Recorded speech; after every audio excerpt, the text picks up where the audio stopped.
Thank you so much, Congresswoman.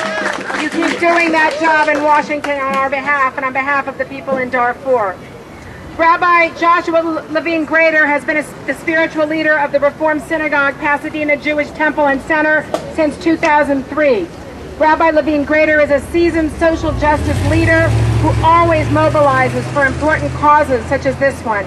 He has been a stalwart supporter and leader for Jewish World Watch and for his own congregation and community.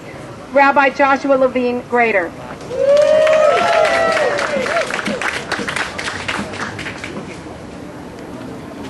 The prophet Isaiah calls out to us in this week's Haftarah, which will be read in synagogues around the world. Wash yourselves clean. Put your evil doings away from my sight. Cease to do evil. Learn to do good. Devote yourselves to justice. Aid the wronged. Uphold the rights of the orphan. Defend the cause of the widow. These words could apply to a great number of nations in our world, but today, as we stand on the eve of the Olympic Games in Beijing, Prophet Isaiah would be speaking loud and clear to the Chinese government and their unbridled support and defense of the genocidal Sudanese regime. National interest, which usually translates to monetary profits, is wreaking havoc on the citizenry of many nations, and in the case of Darfur, supporting a genocide that is now entering its 6th year. In the name of oil, big surprise, the Chinese government, which is Sudan's largest oil investor, has remained complicit in the Sudanese government's genocidal support of the Janjaweed militia in Darfur. China, even more than America in this case, had a unique opportunity to exercise its powerful influence over the Sudanese government and demand that they end the genocide or risk losing their support and, more importantly, their money. The moral clarion call of saving lives, defending innocent people, and returning women and children to their homes, as most of the men have already been killed, has been buried in the ashes of profit. We stand here today not in protest of the Olympic athletes and all that their beauty and competition represent as good in our world, but to remind ourselves and all of you that China should not be getting a pass on their egregious actions in regard to the Sudan. A few facts that you might not be aware of. China is Sudan's largest trading partner, importing about 2/3 of all Sudanese exports, providing 1/5 of Sudan's imports. China has provided 90% of all small arms purchased by Sudan since 2004.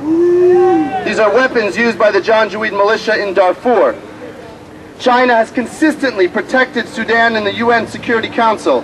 They have abstained in numerous sanctioned votes, making it impossible to pass any meaningful resolutions against the Sudan.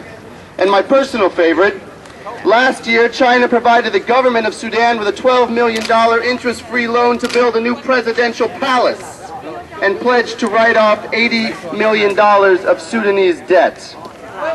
As we prepare